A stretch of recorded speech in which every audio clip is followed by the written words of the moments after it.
하나님의 말씀입니다. 오늘 하나님께서 저에게 주시는 말씀은 역대하 32장 24절에서 26절 말씀입니다.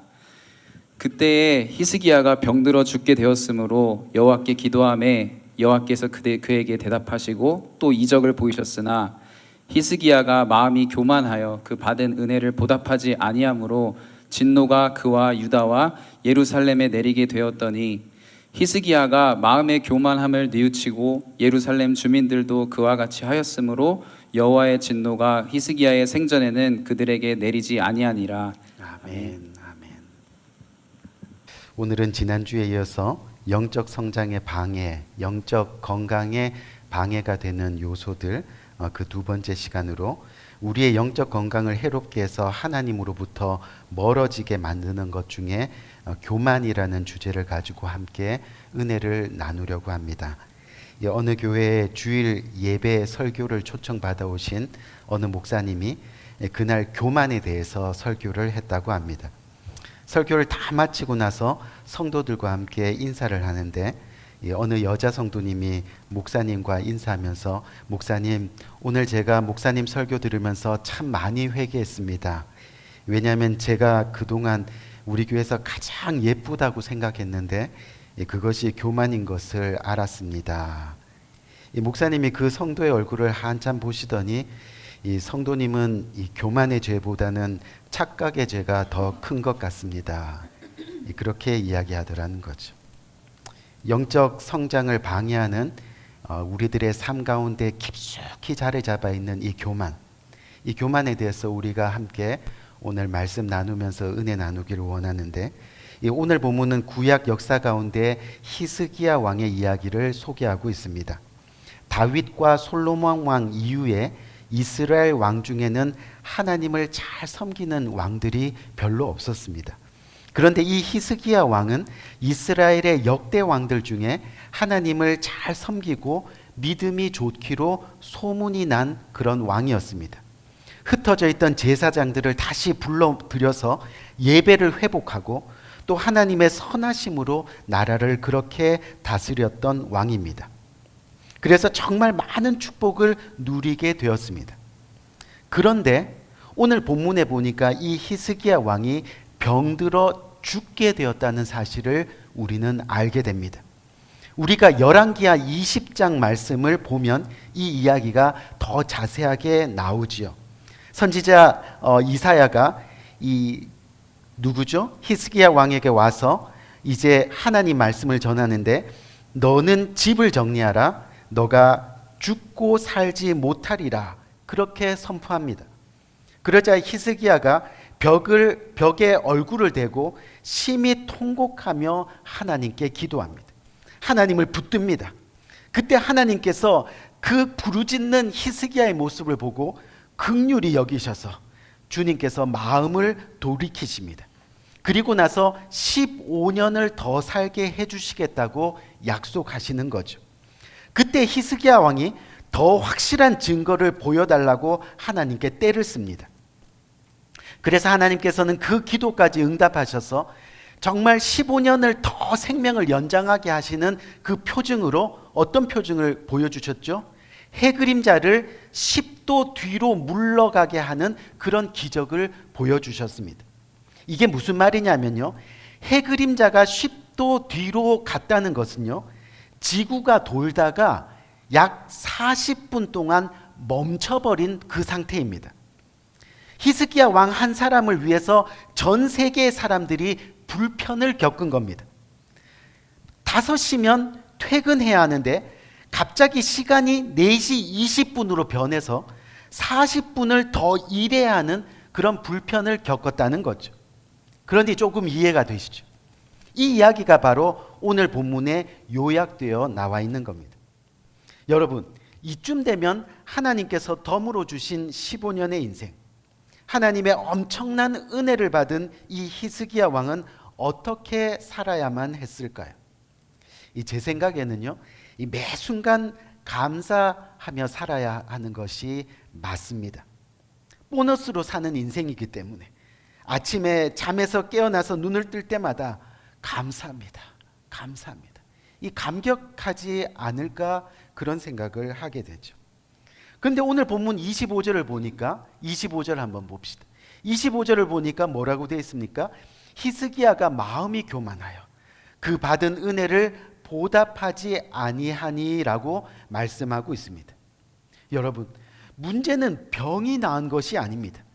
병이 나았지만 그의 마음이 교만해지기 시작한 것이 문제인 겁니다. 이제 더 많은 것을 얻고 더 많은 것을 누리고 전보다 더 편하게 살게 된 겁니다. 그러자 뭐가 사라졌습니까? 은혜가 사라졌습니다. 감사가 사라졌습니다. 성경은 오늘 우리들에게 엄청난 진리를 가르치고 있는데 그것이 뭐냐면 교만하면 은혜를 보답하지 않는다는 겁니다. 다시 말해 교만하면 은혜를 잊어버린다는 겁니다. 결국 하나님과 멀어지게 된다는 그런 이야기입니다. 우리 사랑하는 성도님들, 일반적으로 사람들은 언제 여러분 교만해집니까? 참 아이러니하게도 잘 될 때 교만해집니다. 평안할 때 교만해집니다. 치유받을 때 교만해집니다. 히스기야 왕뿐만이 아니라 우리들도 마찬가지라는 겁니다. 거의 빈손으로 이 미국 땅에 와서 지금까지 참 많이도 고생했습니다. 하지만 돌이켜보면 어렵고 힘든 시절에 웃음이 더 많았던 것 같습니다. 서로를 더 이해하고 함께 만나면 서로 나누면서 즐거워하고, 그런데 어느 순간 잘 되었습니다. 지금 보니까 좋은 집도 생기고 좋은 차도 타고 비즈니스도 잘 되고 자녀들도 어느 정도 그럭저럭 잘 자라나고, 그런데 문제는 그때입니다. 어느 순간 은혜를 보답하지 않는 겁니다. 은혜를 잊어버리는 겁니다. 바쁘다는 핑계로 하나님을 멀리합니다. 말씀도 안 보고 기도도 안 하고 심지어 교회 예배도 바쁘다는 이유로 빠지는 횟수가 늘어납니다. 점점 하나님과 멀어지는데 정작 본인은 모르고 있는 겁니다. 여러분, 솔직히 우리 중에 지금도 매일 아침에 일어날 때마다 하나님, 이 하루도 하나님께서 나에게 은혜를 베풀어 주셔서 내 생명을 연장시켜 주셨습니다. 그렇게 감사드리는 사람이 몇 명이나 있겠냐는 겁니다. 대부분의 사람들은 우리의 호흡, 우리의 맥박이 뛰고 있는 것이 그저 당연한 일로만 여기고 있는지도 모른다는 거죠. 사실 하나님께서 공기 중에요, 산소만 제거해도 우리는 3분도 채 버티지 못하고 다 죽을 인생입니다. 우리 삶에서 하나님으로부터 멀어지게 하는 이 영적 건강의 방해 요소 가운데 여러분, 사실 하나님께서 가장 싫어하는 것이 성경을 보니까 교만입니다. 왜요? 일단 교만이 우리 마음에 들어오기만 하면 은혜를 모르는 겁니다. 은혜를 모르기 때문입니다. 그게 무슨 얘기냐면 자기 안에 하나님이 없는 겁니다. 뭐가 들어오면요? 교만이 들어오기 시작하면. 왜 그렇습니까? 이 교만이 바로 하나님과 같이라는 뜻이기 때문입니다. 여러분, 이사야 14장 12절에서 15절 말씀을 보면 천사 루시퍼에 대한 이야기가 나오는데 이 루시퍼가 타락해서 땅으로 떨어지는 내용입니다. 근데 그 이유가 바로 뭐라 그래요? 루시퍼가 지극히 높으신, 한번 말씀 봅시다. 루시퍼가 뭐라 그래요? 지극히 높으신 이와 같이 되는 것이라고 이렇게 이야기하고 있습니다. 쉽게 말해서 하나님과 같이 되려고 하는 교만 때문이라는 겁니다. 또 창세기를 보면 하와가 선악과를 따먹을 때도 어떻습니까? 하나님과 같이 된다는 말에 속아서 이 타락하게 되는 겁니다. 오늘 본문의 히스기야 왕은 어떻습니까? 물론 하나님을 잘 섬기기는 했지만 그가 가진 모든 부귀와 생명과 건강과 자녀와 나라의 성공이 다 하나님의 은혜였다는 것도 알고 있었지만 갑자기 죽지 않게 되니까 지금까지 얻을 수 있는 많은 축복들, 또 얻었던 많은 축복들이 마냥 자기가 자기 힘으로 자기 능력으로 다 이룬 것처럼 그렇게 교만이 그를 병들게 하고 있었다는 겁니다. 은혜를 잊어버리면 교만은 자연스럽게 잡초처럼 우리의 심령 가운데 자라나게 되어 있습니다. 이 잡초같이 자라나면 하나님은 안중에도 없는 겁니다. 우리 사랑하는 성도님들, 그래서 우리가 교만의 죄를 짓지 않기 위해서는 매 순간 기억하고 가슴에 품어야 하는 것이 있는데 그것이 바로 은혜입니다. 지금까지 받은 복을 기억하라는 그런 이야기입니다. 왜요? 은혜를 기억하면, 받은 복을 기억하면, 그것을 기억하면 기억할수록 우리 가운데 하나님의 은혜가 더 커지는 놀라운 역사를 우리는 경험하게 되어 있다는 거죠. 우리 여러분, 오늘 본문에 나오는 히스기야 왕은 이스라엘 남유다의 13대 왕입니다. 왜 이것을 지금 여러분께 말씀드리느냐 하면 그 다음 14대 왕이 그의 아들 므낫세입니다. 무슨 이야기입니까? 이스라엘 남유다 왕 중에 이 아들 므낫세가 가장 악한 왕이었다라고 하나님께서 말씀하고 계시는 겁니다.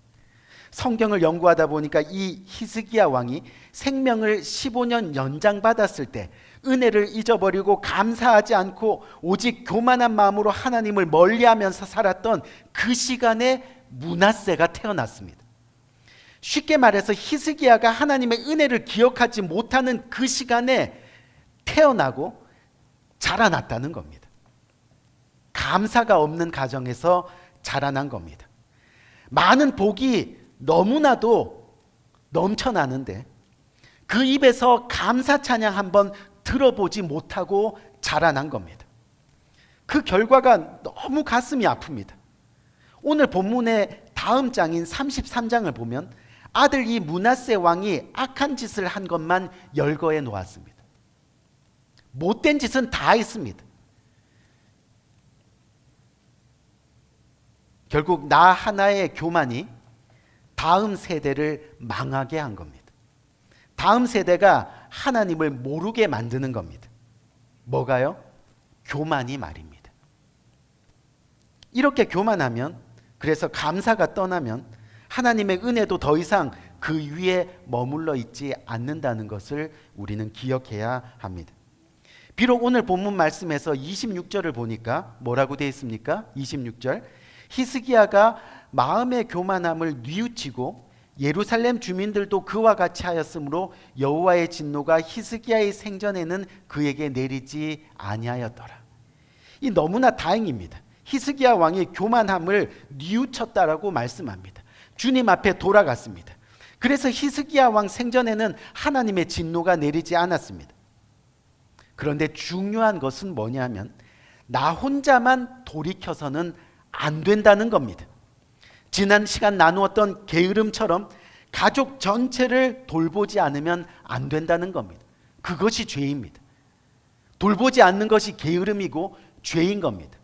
나만 깨우쳐서 돌아와서도 안 된다는 겁니다. 가족 전체가 돌이켜야 합니다. 가족 전체가 회개돼야 됩니다. 가족 전체가 하나님께로 돌아와야 하는 겁니다. 결국 교만의 그 죄값이 그 다음 세대에 미쳐지는 것을 우리는 성경을 통해서 눈으로 직접 보게 되어 있다는 거죠. 목사님, 뭐 감사할 일이 있어야 돌이키죠. 뭐 은혜가 있어야 감사를 하는데 내 인생이 이 모양 이 꼴인데 무슨 은혜가 감사가 있을 수 있겠어요? 우리 인생 살다 보면 때로는 이런 생각을 들 때도 있습니다. 저도 처음에 작년에 수술할 때 하나님 이거 너무 하신 거 아니에요? 제가 최선을 다해서 공부도 많이 하고 한인도 없는 지역에 와서 어려움도 많이 겪고 하지만 어려워도 어렵다고 이야기 한 번 안 하고 교회가 어려울 때도 불평하지 않고 그렇게 감사하면서 열심히 목회했는데 이건 아니잖아요. 잠깐, 아주 잠깐. 그리고 나서 바로 회개했습니다. 하나님 잘못했습니다. 그리고 살려주셔서 감사합니다. 은혜를 찾는 겁니다. 하지만 우리의 영적인 적군인 이 마귀는요, 끊임없이 우리들에게 그래봤자 너 인생 이 모양 이 꼴이잖아. 또는 야, 너 정말 대단하다.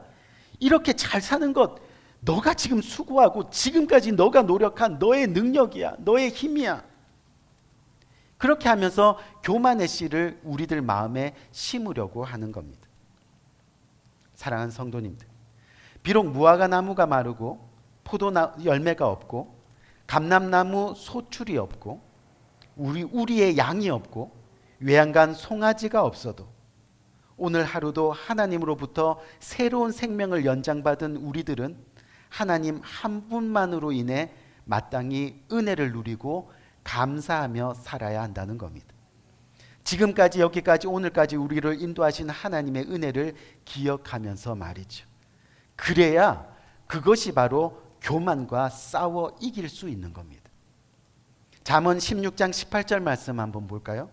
잠언 16장 18절 말씀 보니까 교만은 패망의 선봉이요 거만한 마음은 넘어짐의 앞잡이니라 라고 그렇게 말씀합니다. 교만은 나도 망하게 하지만 내 가족도 망하게 하고 더 나아가 하나님의 나라 주님의 몸된 교회도 망하게 하는 겁니다.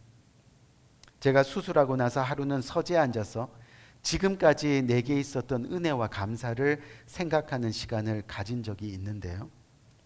혼자 얼마나 많이 울었는지 모릅니다. 큰 소리로 울으면 가족들 걱정할까 봐 울을 때 그냥 이러면서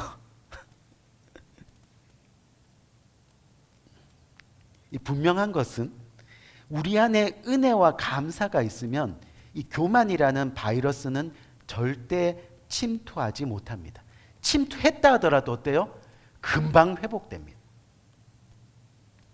부디 거룩한 예배를 지켜나가세요. 겸손히 이웃을 섬기세요. 그리고 특히 가족 공동체, 가정과 교회를 사랑하세요. 이것이 바로 우리가 영적으로 건강해서 은혜와 감사를 지키는 방법이 되는 겁니다. 바라기는 오늘 예배 마치고 집에 가셔서 주무시기 전에 각자 감사한 일들과 지금까지 누리고 있는 은혜를 한번 생각해 보는 시간을 가지시기를 진심으로 권면드립니다. 별로 생각나지 않으신다고요? 그럼 이렇게 한번 생각해 보세요. 지금 내가 세금을 내고 살아가고 있다면 그건 나에게 직장이 있다는 감사이고 은혜입니다. 혹시 지금 입고 있는 옷이 몸에 좀 끼인다고 하면 그건 지금 내가 잘 먹고 잘 살고 있다는 감사의 조건이고 은혜입니다. 닦아야 할 유리창과 고쳐야 할 하수구가 있다면 그건 나에게 집이 있다는 사실을 감사하라는 겁니다. 전기비 너무 많이 나왔다면 그건 내가 지금 시원하게 살고 있다는 사실을 감사하라는 통지서입니다. 예배당 뒤편에 앉은 성도님이 자꾸 틀리게 찬송가를 부르는 소리가 내 귀에 들린다면 그건 내가 아직도 잘 들을 수 있다는 것에 감사하라는 명령입니다. 온몸이 뻐근하고 피로하면 그건 내가 열심히 일했다는 것을 내 몸이 감사로 고백하는 겁니다. 세탁하고 다림질해야 할 일이 산더미라면 그건 나에게 입을 옷이 아직 많다는 감사의 분량입니다. 이른 새벽 시끄러운 자명종 소리에 놀랐다면 그건 내가 오늘도 생명을 연장받아서 살아있다는 감사의 신호입니다. 여러분, 이 지구상에는 하나님께 예배드리고 싶어도 마음껏 예배드리지 못하는 사람이 너무나 많이 있습니다. 북한이나 중국 그리고 중동 지역에는 예수를 믿으면서 성도 간의 친교가 불가능한 지역도 많이 있습니다. 밀고자가 있으면 다 죽으니까요. 이렇게 함께 모여서 예배하고 이렇게 함께 모여서 성도 간의 교제를 나누는 그 자체가 얼마나 은혜이고 감사인지 모릅니다. 그것을 지켜나갈 때 우리의 마음 가운데 교만의 바이러스를 내모를 수 있다는 그런 이야기입니다. 바라기면 우리 인생 살아가면서 우리가 얼마나 잘났겠습니까? 조금 잘난 것 때문에 교만병이 들어서 결국 은혜를 보답하지 못하고 은혜를 깨닫지 못하고 그래서 패망하고 넘어져서 구원까지 놓치는 그런 인생이 되지 말기를, 날마다 감사와 은혜로 하나님께 더 가까이 나가는 우리 모두가 되기를 주님의 이름으로 간절히 축원드립니다. 우리 한번 기도할까요?